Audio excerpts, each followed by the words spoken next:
www.sangatv.com.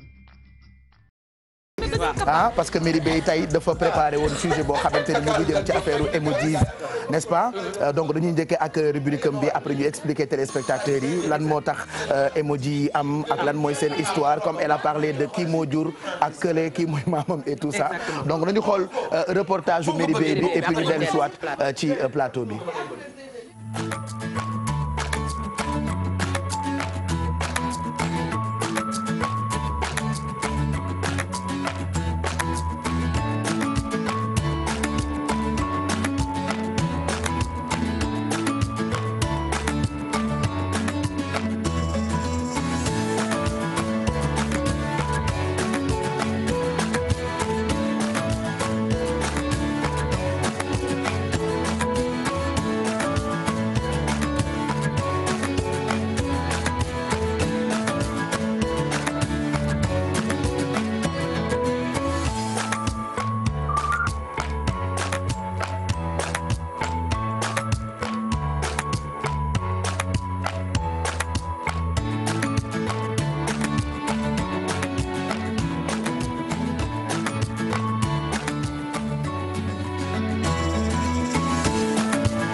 voilà donc Alfie loo ci xalaat.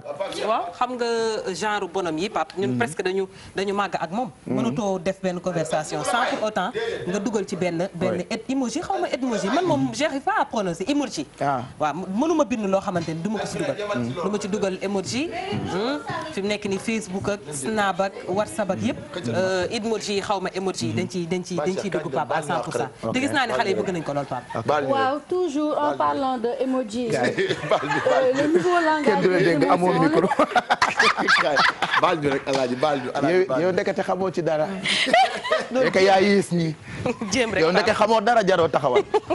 yow ndeke Alfi tekki woo dara ci émission ndeke amoo ci benn xam-xam. ndeko li waay di def rek na ko wax ki ko xam. wallaahi ndeke Alfi munoo wallu kenn ndeke xamuloo ci dara. bon donc pour parler de ça Merry Beye tu nous racontes donc l'histoire ak yi ñu tuddee emoji ou emojis. Emoji oui emoji ou emojis Pape Cheikh dañu xam ne emoji a été créé au Japon en 1999 par Shigetakata Kurita. noonu la tudd. noonu la tudd donc emoji c'est le terme qui associe deux mots japonais qui désigne une image en japonais ak moji boo xamante ne mooy signifier lettre toujours en japonais donc benn petit pictogramme la boo xamante ne day représenter benn expression benn sentiment ou bien un objet de la vie courante Pape Cheikh. L'utilisation des emojis nag ça a explosé après bu ñu leen intégré ci clavier iPhone 2011 ak Android 2013 c'est le ko nit ñi xam donc à partir de là il y a eu 972 emojis disponibles toujours dans le langage Unicode 7.0 donc Pape Cheikh xam nga sànq maa ngi la doon wax ne que ne emoji dafa am maam parce que am na émoticône am na smiley et tout ça c'est des variations sur le même thème. Par exemple pour le smiley ñëpp xam nañ le smiley mooy sourire. Et smiley ça c'est apparu dans les années 70 dans le monde du graphisme. Donc il y a plusieurs nit nag ñu nga xamante ne ñoom ñoo créé smiley. am na ci ku ci tudd Harvey Ball en 1963 keneen ki en 1971 c'est un Français Franklin Loufrani. Et dans les années 80 il y a eu une personne boo xamante ne ni dañ ko attribué mooy un chercheur en informatique bu tudd Scott Fahlam de l'université de Carnegie Mellon. Donc dans les années 80 la ñu commencé waxu émoticône. Donc émoticône pour signifier émotion et icône. C'est une contraction pour représenter l'expression du visage, des gestes ou bien transmettre benn émotion boo xamante ne wala benn attitude boo xamante ne yow mënoo ko transmettre ci email wala message texte donc pour donner vie au message ak email la. Donc après donc loolu émoticône smiley moom mooy maamu emoji parce que c'est sur cette base là que japonais wu la ñu basé wu ñoom xam nga ñoom dañuy créer tout le temps seen affaire yoo xamante ne ñoo ko moom. C'est donc fin des années 90 c'est le emoji apparaissent au Japon nga xamante ne c'est la même utilisation que les émoticônes. donc catalogue dañu dem ba mujj bi dañu am catalogue emoji. Il y a plus de 1600 emojis qui sont disponibles à ce jour. te Pape Cheikh boo gisee léegi sax nit ñi dañuy naan que ne les emojis c'est une nouvelle langue écrite qui est devenue informelle. C'est vrai. Parce que imagine par exemple la vie en emoji. Ça va donner quoi. looloo tax tey jii nii ñoom ils sont allés plus loin ñu dem créer benn tablette boo xamante ne ni c'est un emoji donc tu as les lettres et tu as les emojis en même temps te dañu dem ba léegi Pape Cheikh emoji dañ koy utiliser même en politique et dans le marketing. Donc dans le marketing ça signifie quoi? Dans le marketing c'est pour redonner une jeunesse à la marque. Par exemple Karl Lagerfeld, si je prononce bien son nom, oui, voilà, Karl Lagerfeld, il a créé un emoji qui tudd mu ngi tudd Emoticard. nu mu ko tuddee. Emoticard la tudd. Emoticard donc nouvel outil fashion nga xamante ne c'est dans le secteur de la mode. am na aussi emoji pizza. Pizza plutôt intégré dans le mécanisme de commande par Domino Pizza. Et Chevrolet il a publié un communiqué de presse rédigé entièrement en emoji. Voilà en emoji donc ça fait un nouveau genre. qui benn façon la bu ñu am ñoom pour humaniser marque emoji. Donc dañu dem ba emoji Pape Cheikh dafa mel ni comme langue à part. Comme ni anglais wala français nekkee à part ñoom it dañu am seen outil. Par exemple on a le Jetmoji. Jetmoji mooy par exemple boo bëggee trouver ban emoji ngay insérer dans tes messages dans les réseaux sociaux. Donc c'est un site très simple et très pratique. Emojipédia comme Wikipédia. Emoji Tracker. C'est un outil en ligne qui permet de découvrir en temps réel quels sont les emojis les plus utilisés sur Twitter.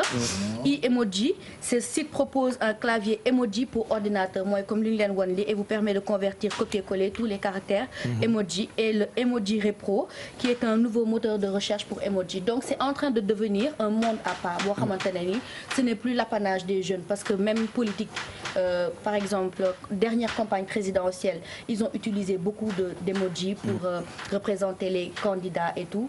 Donc pour dire que c'est une nouvelle langue qui est en train parce que jamono dafay dox jamono bu nekk ak ni muy doxee voilà boo bëggee méngoo ak jamono da ngay def comme jamono ni muy doxee. Donc voilà juste la dernière chose on a bien sûr fait un sondage et on a remarqué que 60% des femmes utilisent plus les emojis contre 41% des hommes et que les 84% des femmes disent que les emojis représentent leurs sentiments du moment contre 75% des hommes. Fii nag Sénégal xam naa ñeent yi ñu gën a utiliser mooy bii jooy bii ree bii fóon te kër bi génn ci gémmiñ gi ak kër bi génn ci bët yi. Non moom sax même dans le monde sax c'est l'élément comme ni nga ko waxee bisu bi ak bii jooy ak bii reetaan c'est les plus utilisés. Voilà. Donc mu ngoog intéressant comme quoi le monde évolue le monde bouge et ça se passe comme ça maintenant ci ay messages sur internet avec nos téléphones portables et tout ce qui s'ensuit. Tu sais par exemple sur WhatsApp am na benn emoji bu xaw a mel ni ngeen baal ma expression bi kaka waaw mais xam nga xalaat naa ko waaw nit ñi dañuy foog ne que ne c'est un kaka mais non en fait c'est pour souhaiter bonne chance à la personne. C'est pas vrai. Moi je pensais que non c'est pas pour dire aussi c'est par contre. Moi je pensais que kaka la. Non en fait sujet bi dafa intéressant mais dafa gudd. Donc j'ai été obligée de vraiment wàññi. Donc kooku ko souhaiter bonne chance tu lui envoies des kaka. Des kaka c'est ça. C'est comme pour dire merde. Voilà c'est ça. Ah c'est comme pour dire merde. Mais da ngay bind ci sa clavier. genre tout de kaka. Emoji bi day ñëw. automatiquement mooy ñun nag xam naa ci loolu la ñu basé moo foog nit ça signifie ça. C'est ça mais en fait c'est pour souhaiter bonne chance. Il y a même un. Parce que am na expression boo xamante ni pour souhaiter une personne bonne chance merde voilà am na sax benn j'ai une maman qui me dit tout le temps merde. am na benn enquête boo xamante ne ni dañ ko def pour wane la compréhension qu'a une femme et un homme des emojis et on voit que compréhension bi jigéen am ak compréhension bi jigéen góor am c'est tout à fait le contraire de ce qui est.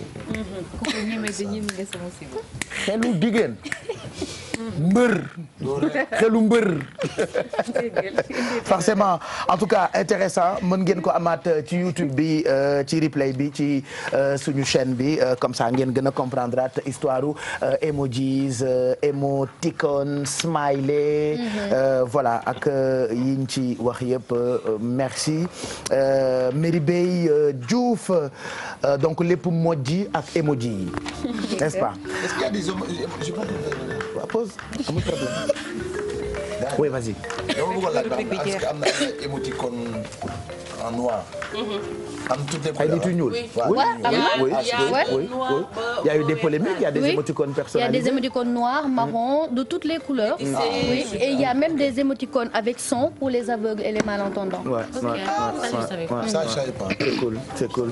Merci en tout cas ci li nga. Il y a aussi, ils ont aussi leur journée mondiale. Ah, c'est quand? C'est le 17 juillet. Ah, ñëwagul. On célébrera, n'est-ce pas? Nous on célèbre toutes les journées sauf la journée d'hier.